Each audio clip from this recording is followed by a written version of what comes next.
Monsoon, वो मौसम जिसमें बादल दिल खोल कर बरसते हैं। गीली मिट्टी की खुशबू भला किसे अच्छी नहीं लगती, पर अगर ये बारिश अपने साथ कुछ ऐसा ले आए जिससे पीछा छुड़ाना नामुमकिन हो जाए तो। ये कहानी 32 साल की समीर की सच्ची घटना पर आधारित है। उस रात वो अपने ऑफिस से घर जा रहा था। उस दिन उसकी एनिवर्सरी थी, पर उसे ऑफिस से निकलने में देरी हो गई थी। घर पर उसकी पत्नी रिशिमा उसका इंतजार कर रही थी, पर उसकी बाइक स्टार्ट ही नहीं हो रही थी। उसने सोचा कि बस आने का टाइम हो गया है, तो क्यों ना वो बस लेकर ही चला जाए। बस स्टैंड तक पहुंचते पहुंचते आसमान में गरज रहे बादल बरसने लगे और देखते ही देखते बहुत ही तेज बारिश होने लगी। समीर अपना सूटकेस अपने सर पर रखकर बस का इंतजार करने लगा। समीर के कपड़े बुरी तरह भीग रहे थे कि तभी उसके ऊपर बारिश की बूंदें गिरना बंद हो गईं। समीर ने अपने साइड में देखा तो एक आदमी अपनी छतरी के आधे हिस्से से समीर को भीगने से बचा रहा था। समीर को यह देखकर बहुत अच्छा लगा और वो उस आदमी को देखकर मुस्कुराने लगा। उस आदमी ने हाथों में ग्लव्स, आंखों पर एक काला चश्मा और सर पर एक काली हैट पहनी हुई थी। इसीलिए समीर को वो आदमी दिखने में थोड़ा अजीब लग रहा था।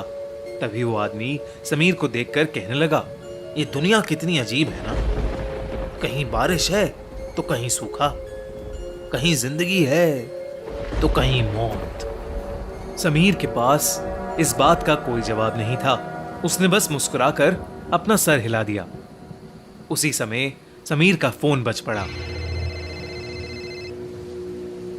उसने पॉकेट से जैसे ही फोन निकाला, उसका फोन उसके हाथ से स्लिप होकर जमीन पर गिर गया। समीर जैसे ही जमीन से फोन उठाने के लिए झुका, उसे कुछ ऐसा दिखा जिससे उसकी रूह ही कांप गई। उसके साथ में खड़े आदमी की टांगे ही नहीं थीं और ना ही उस आदमी के जूते के अंदर पैर थे। 2022 पंजाब विधानसभा चुनाव के दौरान सिद्धू मूसेवाला आचार संहिता में डोर टू डोर अभियान चलाने के मामले में 188 के तहत मामला दर्ज हुआ।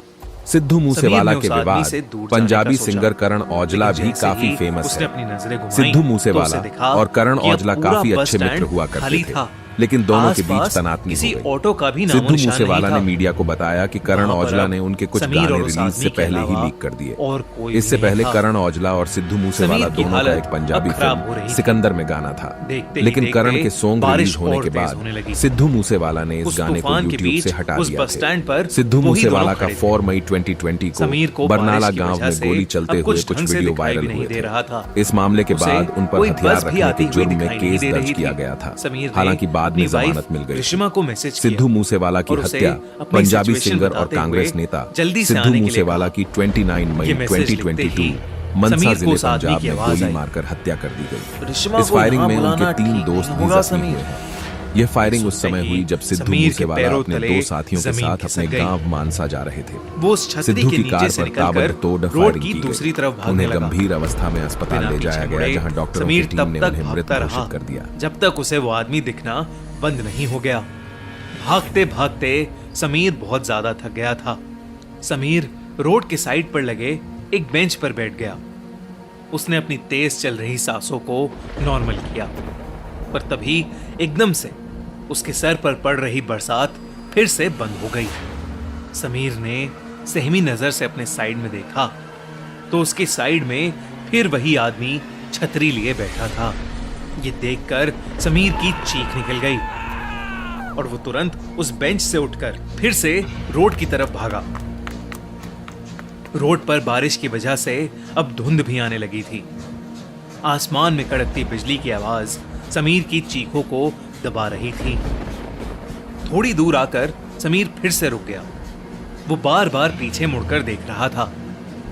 हाफते हाफते जब उसने सामने देखा तो बहुत जोर से बिजली कड़की और उस बिजली की चमकती रोशनी में उसे वही आदमी रोड के बीचों बीच खड़ा दिखाई दिया। इस बार सिर्फ उसका आधा शरीर हवा में तैर रहा था। वो समीर को देखकर मुस्कुराया और उसने अपना चश्मा उतार दिया। उस आदमी की आंखें पूरी तरह से काली पड़ी थीं और उसमें से खून बह रहा था। तभी समीर को पीछे से एक बस के हॉर्न की आवाज आई। समीर ने पीछे मुड़कर देखा तो पीछे से एक बस आ रही थी। अचानक ही बहुत सारे लोगों की भीड़ भी उस बस की तरफ आने लगी। समीर को अपनी जान बचाने का और कोई रास्ता नहीं दिख रहा था। वो दौड़कर उस बस के पास पहुंचा। जैसे ही वो बस उस स्टैंड पर आई, सभी लोग धक्का मुक्की करके उस बस में घुसने की कोशिश करने लगे। उसी धक्का मुक्की में समीर उस भीड़ के बीच गिर गया। उसके पूरे शरीर पर लोगों के पैर लग रहे थे और समीर कुछ भी नहीं कर पा रहा था। बस के ड्राइवर ने भीड़ को हटाने के लिए बस को थोड़ा आगे बढ़ा दिया और समीर का आधा शरीर उस बस के नीचे कुचल गया।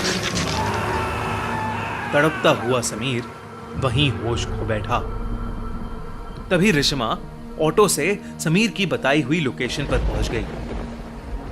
उसने समीर को रोड के बीच खून से लथपथ पड़ा देखा। उसके आसपास कोई भी नहीं था। रिश्मा समीर को जल्दी से हॉस्पिटल ले गई। समीर की जान तो बच गई, पर समीर ने अपने पैर हमेशा हमेशा के लिए खो दिए थे।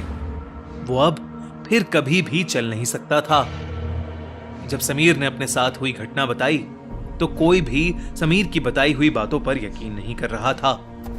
पर जब रिश्मा ने उस बस स्टैंड से जुड़ी न्यूज रिपोर्ट्स को देखा तो उसके होश ही उड़ गए। रिश्मा ने देखा कि करीबन 10 साल पहले ऐसे ही एक केस में एक आदमी की मौत हुई थी और तब से लेकर आज तक हर साल मॉनसून के महीने में एक आदमी ऐसे ही हादसे का शिकार होता है।